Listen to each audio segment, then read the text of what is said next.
नमस्कार बंधुरा जेनिस रॉय किचेने आपनादेर सकलके स्वागत जानाई। आज आमी आपनादेर संगे शेयर करब बोले आर माछेर रसार रेसिपि निये चले एसेछि। आपनारा भिडियोटा देखुन। यदि भिडियोटा आपनादेर भालो लेगे थाके लाइक शेयर कमेंटेर अनुरोध रइल। और यदि आमार चैनेले आपनारा नतुन बंधु हये थाकेन ताहले चैनेलटिके साबस्क्राइब करे बेल आइकन अवश्यई प्रेस करे देबेन जाते যখনই আমি কোনো নতুন রেসিপি আপলোড করব তার নোটিফিকেশন সবচেয়ে প্রথমে আপনাদের কাছে চলে যাবে। তাহলে চলুন দেখে নিই আমার এই রেসিপিটি।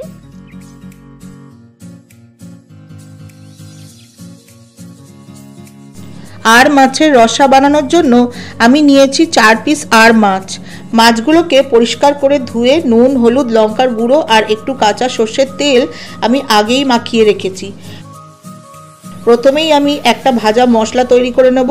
তার জন্য কড়াইতে দেব 1 টেবিলস্পুন গোটা ধনে, 1 টেবিলস্পুন গোটা জিরে, একটু লবঙ্গ, এলাচ আর শুকনো লঙ্কা। সবগুলোকে হালকা ভেজে নেব।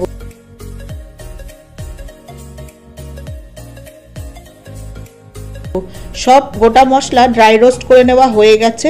মশলাটাকে আমি ঠান্ডা করে গ্রাইন্ড করে নেব। মাছ চারটে ভেজে নেওয়ার জন্য আমি কড়াইতে দেব পরিমাণ মতন সরষের তেল। তেল গরম হয়ে গেছে, আমি 2 পিস মাছ দিয়ে দেব।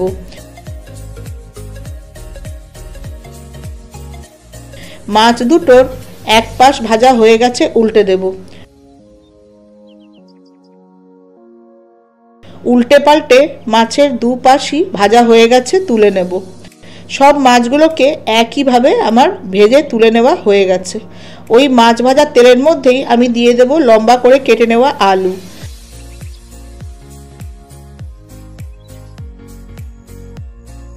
সামান্য একটু নুন দিয়ে আমি আলুগুলোকে ভেজে নেব।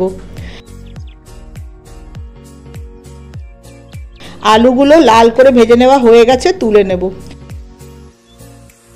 ওই তেলেই দেব ফোড়নের জন্য একটা তেজপাতা আর গোটা জিরে।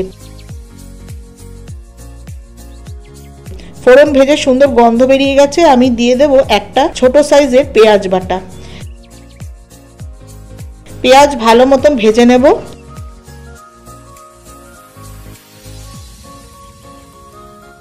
পেঁয়াজ ভেজে তেল ছেড়ে গেছে, আমি 1 টিস্পুন আদা রসুন বাটা দিয়ে দেব। পেঁয়াজ আদা রসুন বাটা একই সঙ্গে কষাবো। একটা মিডিয়াম সাইজের টমেটো পেস্ট দিয়ে আবারও মশলা ভাজবো। সবকিছু একসঙ্গে ভাজতে ভাজতে দেব গুঁড়ো মশলাগুলো। খুব সামান্য একটু নুন, 1 টিস্পুন হলুদ গুঁড়ো, 1 টিস্পুন জিরে গুঁড়ো, 1 টিস্পুন লঙ্কা গুঁড়ো, স্বাদের জন্য খুব সামান্য একটু চিনি। গুঁড়ো মশলার সঙ্গে সব মশলা সামান্য একটু জল দিয়ে কষাবো। মশলা যত ভালো মতন কষানো হবে মাছের ঝোলের স্বাদ তত ভালো হবে।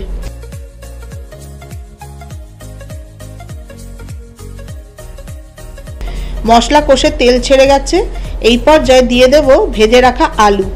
আলু মশলার সঙ্গে কষাবো। আবারও একটু গরম জল দিয়ে আলু মশলার সঙ্গে কষাবো।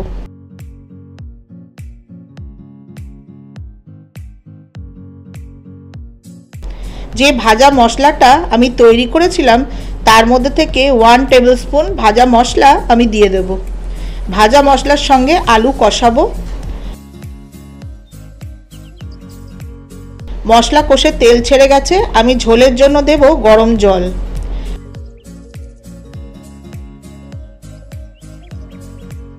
কড়াই কভার করে ঝোল ফুটিয়ে নেব। কভার খুলে দেখে নেব আলু সুসেদ্ধ হয়ে গেছে। এই পর্যায়ে দিয়ে দেব ভেজে রাখা আর মাছ। মাছ ঝোলের মধ্যে ফুটিয়ে নিয়ে দিয়ে দেব 3টে চেরা কাঁচা লঙ্কা আর 1 টিস্পুন ভাজা মশলা। মিশিয়ে দেব।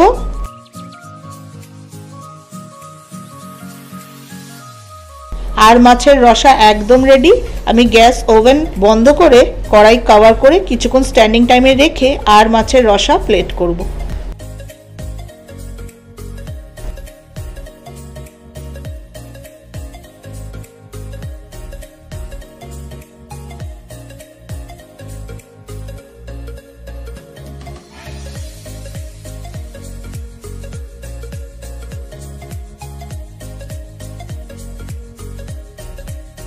আপনারা ভিডিওটা দেখুন, যেভাবে আমি সুস্বাদু আর মাছের রসা আপনাদের রান্না করে দেখালাম ঠিক একইভাবে একবার আপনারা এই রেসিপিটা আপনাদের বাড়িতে রান্না করে খেয়ে দেখুন, আপনাদের অসাধারণ লাগবে।